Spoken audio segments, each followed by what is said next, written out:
I suppose, the sound of the Uilieann pipes. But as I mentioned, we're going to start firstly by talking about the history of the street and of this particular house. But this is a gentleman who you'll hear of next door to, named Luke Gardner. And Luke Gardner bought a plot of land here in 1721. And Herrietta Street is the earliest example of Georgian architecture in Dublin, and it's one of the oldest streets in Dublin at that too. And construction went underway of these fabulous houses in 1721 for about 20 odd years. And this particular house, number 15, which we're in now, was bought by this gentleman, Sir Robert King.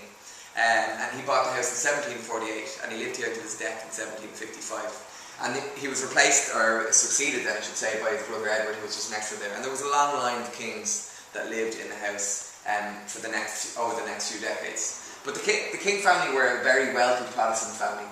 They initially came from Boyle in County Roscommon, and their country mansion is still there today in Strokestown.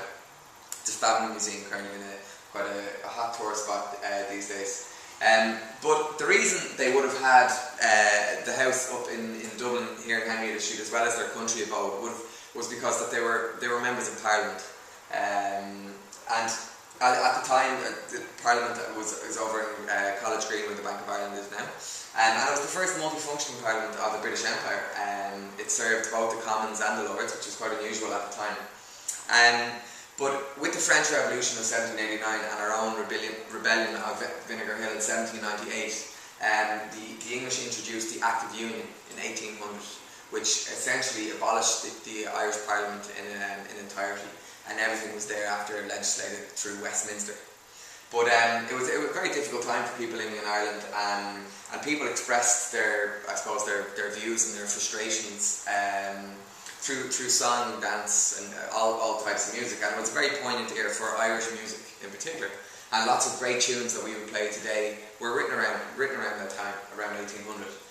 So we might get Mark to play us one such tune. It's called The Rights of Man, and it's based on a book written by Thomas Paine, where he defends the French Revolution against the criticism of Edward Burke, who's actually still statued outside Trinity College today.